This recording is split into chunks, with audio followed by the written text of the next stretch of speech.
Assalamualaikum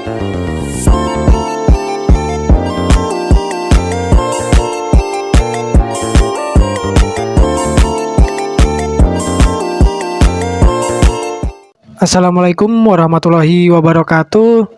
Perkenalkan, nama saya Muhammad Danefrian. Di video kali ini saya akan mempresentasikan yang berjudul pengaruh keturunan terhadap perkembangan. Materi genetik.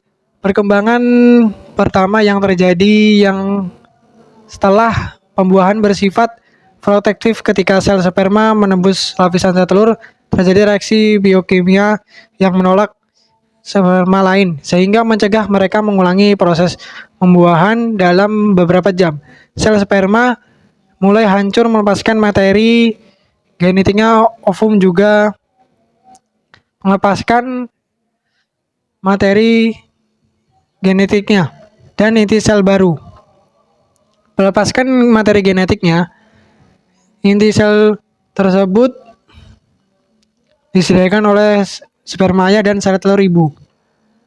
Sel baru ini yang disebut juga sebagai zigot hanya berukuran 1/20 sehingga ukuran kepala peniti.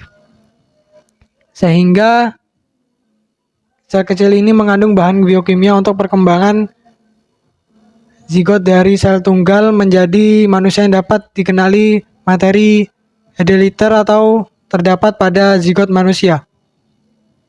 Kemampuan khusus DNA untuk memreplikasi dirinya inilah yang memungkinkan zigot bersel atau berkembang menjadi manusia yang sangat kompleks. Pertumbuhan zigot dan produksi sel tubuh.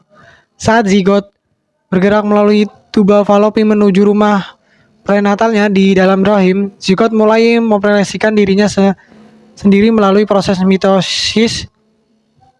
Awalnya zigot membelah dunia sel, namun dua sel segera menjadi 4 menjadi 8.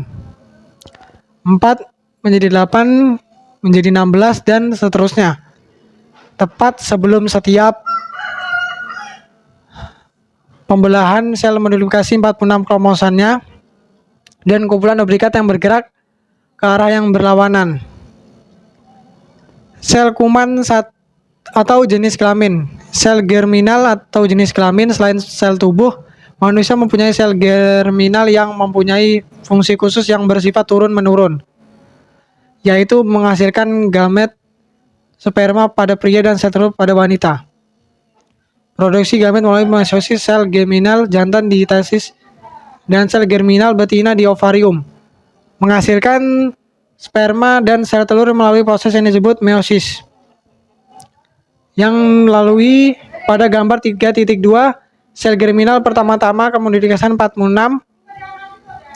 kromosomnya. Kemudian sering terjadi peristiwa yang disebut pindah silang. Kromosom yang dibersihkan pada persilangan tersebut memutuskan satu atau lebih titik di sepanjang kromosom.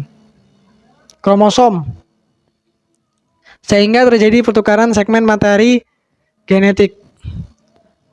Kelainan kromosom. Kelainan kromosom seks banyak kelainan kromosom melibatkan pasangan kedua 3 kromosom seks. Kadang-kadang laki-laki dilahirkan dengan tambahan kromosom. Jika mereka menghasilkan genotopi XXY atau XYY, dan perempuan dapat bertahan hidup jika mereka memvariasi 1 kromosom. Masing-masing kondisi ini mempunyai implikasi perkembangan yang berbeda seperti yang akan kita lihat pada pemeriksaan terhadap 4 kelainan kromosom seks yang paling umum. Pada kelainan kromosom yang paling umum pada tabel 3.2, saat meninjau grafik, perhatikan kejadian langkah dari kelahiran tersebut. Pengaruh keturunan terhadap perilaku. Kelainan kromosom seks banyak melakukan kelainan kromosom melibatkan pasangan kedua 3 kromosom seks. Kadang-kadang laki-laki dilahirkan dengan tambahan kromosom X atau Y, menghasilkan genotopi XXY atau XYY, dan perempuan dapat bertahan hidup jika mereka melebihi kromosom.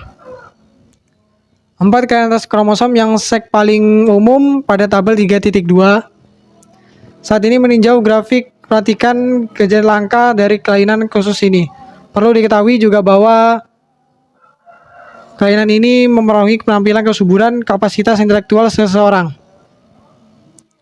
Teori keturunan dan interaksi lingkungan dalam pembangunan. Hanya 50 tahun yang lalu, para developmentalis terhadap dalam kontroversi alam atau pengasuhan, apakah faktor keturunan atau lingkungan merupakan penentu utama potensi manusia. Lihat misalnya Anatasi 1958. Meskipun ini berfokus pada pengaruh biologis, ini sudah menjadi bahwa baik identitas maupun lingkungan berkontribusi penting terhadap baik pembangunan dan posisi ekstrim yang seringkali diambil oleh para penganut hederitas dan memperahi lingkungan hidup.